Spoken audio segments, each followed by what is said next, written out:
Taylor Swift becomes the first woman in history to have 4 top 10 albums simultaneously. Speak Now makes a massive debut at No. 1. Taylor Swift's Speak Now album is setting some lofty chart benchmarks. Not only did it debut at No. 1 with the highest numbers of any release this year, but it's also one of 4 albums she now has in the top 10 of the album chart. According to Billboard, this is the first time a woman has done so in the 6-decade history of the album chart, and she is one of only 3 musicians to have done so. Swift also set a record for the female artist with the most No. 1 albums in history. She now has a dozen, moving ahead of Barbra Streisand, with whom she was formerly tied with 11 each. Speak Now bowed on top of the Billboard 200 with 716,000 album equivalent units. That number ensured that it wasn't even a photo finish in this year's opening week derby, as the previous best figure was held by Morgan Wallen's One Thing at a Time, which debuted in March with 501,000. Swift's other 3 top 10 albums in her triumphant quadrilogy are 2022's Midnights at No. 5, 2019's Lover at No. 7, and 2020's Folklore at No. 10. To those who wish to know who else is on the very tiny list of artists who have had 4 albums in the top 10 at the same time,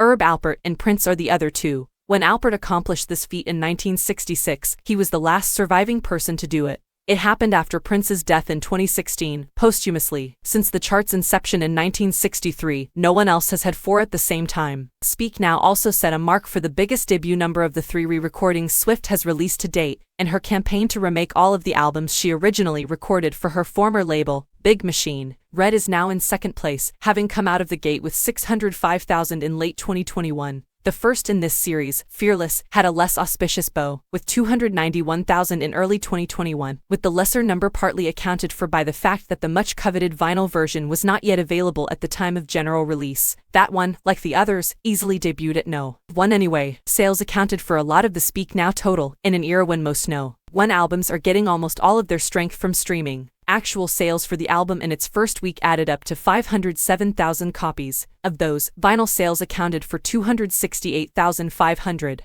Billboard says that is the second best week for a vinyl album since SoundScan began tracking them in 1991. The only LP to have a better opening week in the last 32 years is Swift's own Midnights, which sold 575,000 copies on vinyl out of the gate last October. In terms of total first-week sales, combining streaming and sales, Speak Now is the biggest album since Midnights, which debuted with 1.58 million units. According to Billboard, her 716,000-unit total for Speak Now is the 5th largest debut in the last 5 years. Swift albums account for 4 of the 5 largest debuts, with Adele's 30 coming in 4th, slightly ahead of Speak Now. Not to be overlooked, Wallen's One Thing at a Time at No. 2 and Dangerous at No. 6, Lil Uzi Vert's Pink Tape at No. 3 down 2 places from its No. 1 debut last week, with 61,000 in week 2, Peso Pluma's Genesis at No. 4, and Gun is a Gift and a Curse at No. 9.